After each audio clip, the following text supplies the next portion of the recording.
Jolean, we're ready for you on set.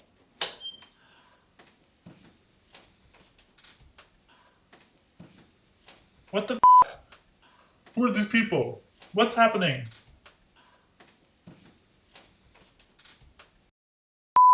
Jolean, Jolean Cuisine. Hi, I'm Jolean Ground Beef, and welcome to Jolean Cuisine, the cooking show for cooking amateurs with an expert host. I can't cook, Jolean. Ignore my roommate Gerb, he's a bit of a Grinch this time of year. Unlike me, I love the holidays, it's my favorite time of year. See? Ho ho ho. Gerb's biggest gripe is gingerbread houses. Something about how they're not eatable. Eatable's not a word. I think eatable's a word. Like, gingerbread houses are edible, but they're not eatable. People kind of just throw them out and no one really eats them. You are an idiot.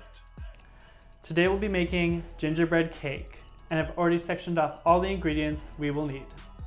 For this recipe, you will need 1 cup white sugar, 1 cup melted butter, 1 cup molasses, 2 eggs, a half cup, a quarter cup hot water with 2 teaspoons of baking soda added to it, 2 cups flour, 1 teaspoon salt, 1 teaspoon cinnamon, 1 teaspoon ginger, and a half teaspoon ground cloves. And to top it all off, you need 1 cup hot water.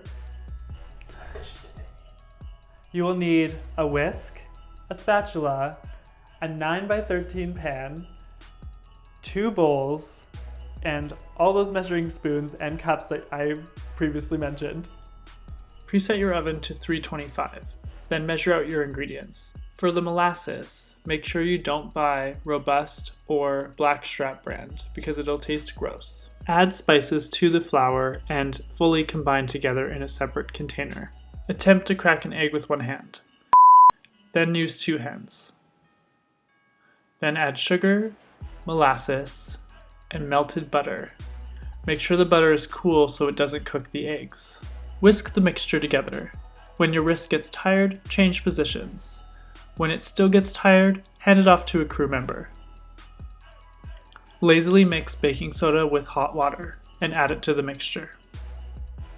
Attempt to add flour in slowly, but when you fail, just add it all together and hope for the best. Mix it all together, make sure to incorporate the sides and make sure it's a completely smooth batter. Reuse the butter packaging to grease the pan. Add flour to the pan and make sure the flour is evenly coated everywhere. Shake it, shake it, shake it, shake it. Then add batter to the pan. Scrape the sides of the bowl and make sure that you use as much of it as you can. Then put it in the oven for about 45 to 55 minutes. Then take it out of the oven. Make sure to test it with a toothpick in the middle to make sure it's done.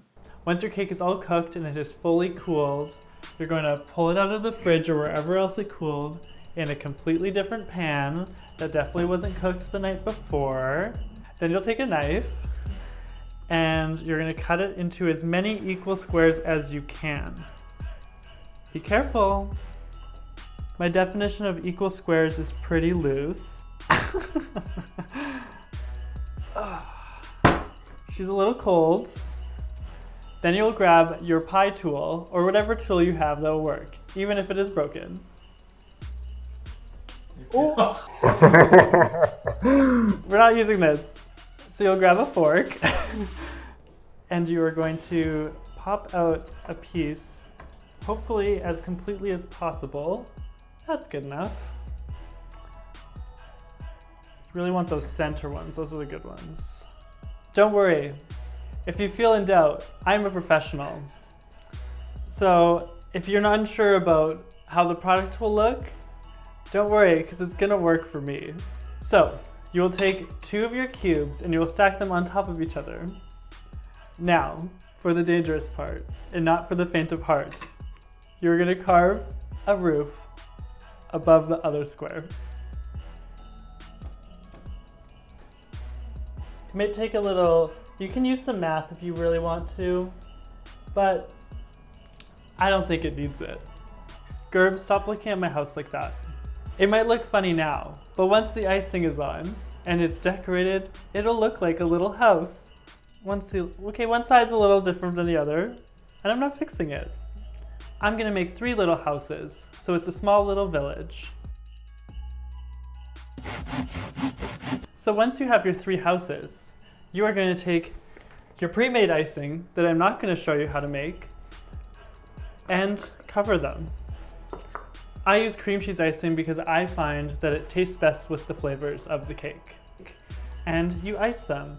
Don't forget to ice between the roof and the house. Cream cheese icing is a little different to work with compared to other icings, so it might not be as smooth, but snow doesn't fall smooth anyway, so that's okay.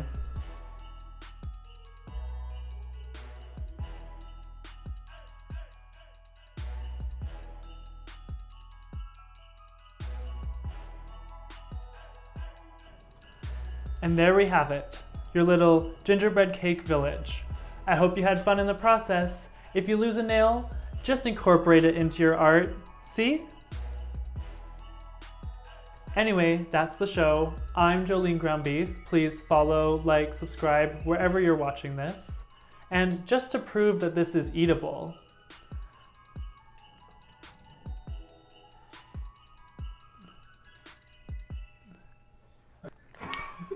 bye.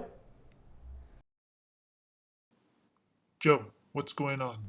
I just brought a little film crew in. We're filming a tutorial for one of my recipes. Your recipes? Yeah, You got that online. just let me have this. It's the holiday season. You don't like Christmas. Shh. Hey, turn that off.